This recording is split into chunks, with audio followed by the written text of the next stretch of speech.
আসসালামু আলাইকুম এভরিওয়ান। আমরা আজকে যাচ্ছি Mirpur Sher e Bangla national stadium. Match ইতিমধ্যে শুরু হয়ে গেছে, কিন্তু আমাদের একটু দেরি হওয়ার কারণে আমরা এখন রওনা হচ্ছি।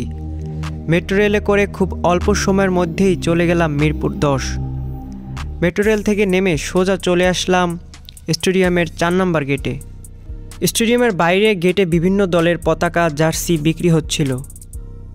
তারপরে দেখতে দেখতে আমরা স্টেডিয়ামের গেটে প্রবেশ করেছি। হ্যালো এভরিওয়ান, আমরা চলে আসলাম স্টেডিয়ামের মধ্যে।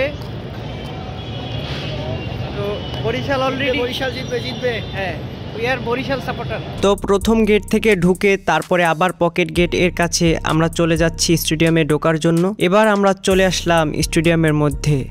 দেখছেন টান টান উত্তেজনাপূর্ণ খেলা চলতেছে। প্রথম ম্যাচে রংপুর খুবই লজ্জাজনকভাবে খুলনার কাছে হেরেছে।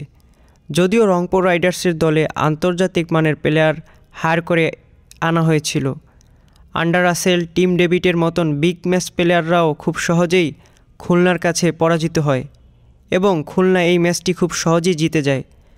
খুলনা খুব ভালো পারফরমেন্স করে, ফলে খুব তাড়াতাড়ি ম্যাচ শেষ হয়ে যায়। রংপুর এবং খুলনার ম্যাচের ম্যান অব দ্য ম্যাচ হয় নাসুম আহমেদ। অত্যন্ত চমৎকার বোলিং করেছে। খুলনার বলারদের কাছে পুরোপুরি পরাস্ত হয়েছিল রংপুর রাইডার্স টিম। তো দেখতে দেখতে প্রথম ম্যাচটি শেষ হয়ে গেছে। এখন খেলা হবে fortune Barishal versus Chittagong king. তো খেলা শুরু হওয়ার জন্য আমরা কিছুক্ষণ অপেক্ষা করতেছিলাম। স্টেডিয়ামে খেলা উপভোগ করার মুহূর্তগুলো সত্যি অসাধারণ ছিল। চিটাগং ভার্সেস বরিশাল ম্যাচে বেশিরভাগ দর্শকই বরিশাল টিমের পক্ষে ছিল। মনে হয় যেন সবাই বরিশাল টিমের সাপোর্টার। ম্যাচ শুরুর আগে টস করা হয়। টসে বরিশাল জিতে এবং আগে বোলিং নেয়। শাকিল, তুমি কতটা এক্সাইটেড আজকের ম্যাচে? আমি অনেক বেশি এক্সাইটেড। আমি জানি আজকে বরিশাল সত্যি অনেক ভালোভাবে জিতবে। কনফিডেন্স আছে নিজের হোম টাউনের প্রতি। হ্যাঁ, ইনশাআল্লাহ আমাদের বরিশাল ইনশাআল্লাহ। খেলা শুরু হওয়ার সাথে সাথে চিটাগংয়ের উইকেট পড়া শুরু করে দেয়।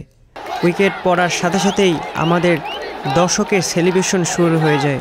যদিও বরিশালের কাছে খুলনা প্রথমেই বেশ কয়েকটি উইকেট হারায়, কিন্তু শামীম পাটোয়ারির একটা অসাধারণ ভালো ইনিংস খেলে, যার কারণে মোটামুটি একটি রান করতে সক্ষম হয় চিটাগং কিং। শামীম পাটোয়ারির ইনিংসটা সত্যি অসাধারণ লাগছিল। আমাদের দেশীয় প্লেয়াররা যখন ভালো খেলে তখন আমাদের সবারই অনেক ভালো লাগে। চিটাগং কিং 150 রানে টার্গেট দেয়। তারপর ফরচুন বরিশাল ব্যাটিংয়ে নেমে তাওহিদ হৃদয় ও ডেভিড মালান এর দুর্দান্ত পার্টনারশিপে অনেক সহজেই ম্যাচটি জিতে যায়। 9 উইকেট হাতে রেখেই ফরচুন বরিশাল ম্যাচটি জেতে এবং ফাইনালে চলে যায়। খেলা শেষ হয়ে গেল, বরিশাল জিতে গেছে। আমরা এখন বরিশাল উইন।